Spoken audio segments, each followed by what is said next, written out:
আলাইকুম সবাই কেমন আছেন? আজকে বাংলাদেশের ম্যাচ আছে রাত 11টায়। আজকে হচ্ছে বাংলাদেশ ইউরোপের মাটিতে প্রথম কোনো ম্যাচ খেলবে এবং এটি হচ্ছে টমাস ডুলির আন্ডারে বাংলাদেশের প্রথম অ্যাসাইনমেন্ট। তো সব মিলিয়ে বলা যায় বাংলাদেশ পূর্ণ শক্তির দলই পাঠিয়েছে।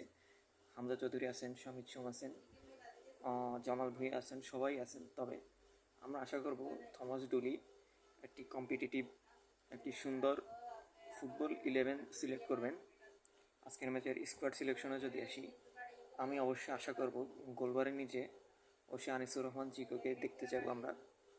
এবং ডিফেন্সে অবশ্যই আগের মধ্যে তপু বর্মন, তারিক কাজির ডিও। দেন লেফট ব্যাকে অবশ্যই জান আহমেদ। আর রাইট ব্যাকে আমার মনে হয় তাজউদ্দিনকে দিয়ে স্টার্ট করালে ভালো হবে, অথবা সাদউদ্দিনকে দিয়ে স্টার্ট করানো যায়। অর্থাৎ সাদউদ্দিন অথবা তাজউদ্দিন দুইজনের যে কোনো একজনকে দিয়ে স্টার্ট করানো যায়। আমার মতে হামজা এবং জামালকে ডাবল পিপে খেলানো দরকার এবং তাদের মাঝখানে কাজেম শাহকে দিলে আমার মতে খুব ভালো হবে। যেহেতু আজকে বাংলাদেশ দলে রাইটিংয়ে রাকিব নেই, সেক্ষেত্রে শামিদ সোমকে ওই পজিশনে খেলালে ব্যাপারটা ভালো হবে আশা করি। অবশ্যই লেফটিংয়ে অবশ্যই যথারীতিভাবে ফাহমিদুল তো থাকবেই। দেন আমার মনে হয় আজকে সেন্টার ফরওয়ার্ডে থাকবে মোরসালিন। এই হলো বাংলাদেশ দলের সম্ভাব্য সেট আপ। অবশ্য র্যাঙ্কিং দেখে অনেকে বলছেন সান মারিনো টিম অনেক দুর্বল, র্যাঙ্কিংয়ের সবার শেষে। তো আমি বলবো তাদের রিসেন্ট কয়েকটা ম্যাচ দেখুন। রিসেন্ট তারা অস্ট্রিয়ার সাথে ম্যাচ খেলেছে, যারা এবার বিশ্বকাপ দলে আছে, এবং তাদের কাছে মাত্র 1-0 গোলে হেরেছে। তো সেক্ষেত্রে বুঝতেই পারছেন দলটা আসলে কেমন।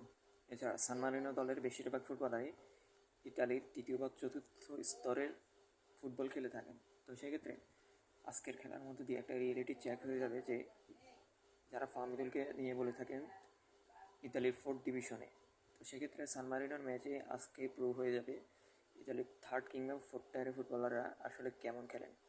তবে আমরা ম্যাচের কথা যদি বলি, আমরা যদি আজকে নিজেদের খেলাটা খেলতে পারি, মানে আমরা আমাদের নিজেদের সরল ও স্বাভাবিক খেলাটাই যদি আমরা খেলতে পারি, আশা করি আমরা সান মারিনোর বিরুদ্ধে জয় নিয়েই মাঠ ছাড়তে পারবো ইনশাআল্লাহ। আমার প্রেডিকশন অনুযায়ী বাংলাদেশ আজকে 2-0 গোলে জিতবে। এবং আপনি আপনার প্রেডিকশন বলে যান। তো আমার মতে হামজা আজকে গোল করতে পারে, জাস্ট প্রেডিকশন বললাম। আপনারা বলেন কে কে আজকে গোল করতে পারে। সবাইকে ধন্যবাদ। আসসালামু আলাইকুম।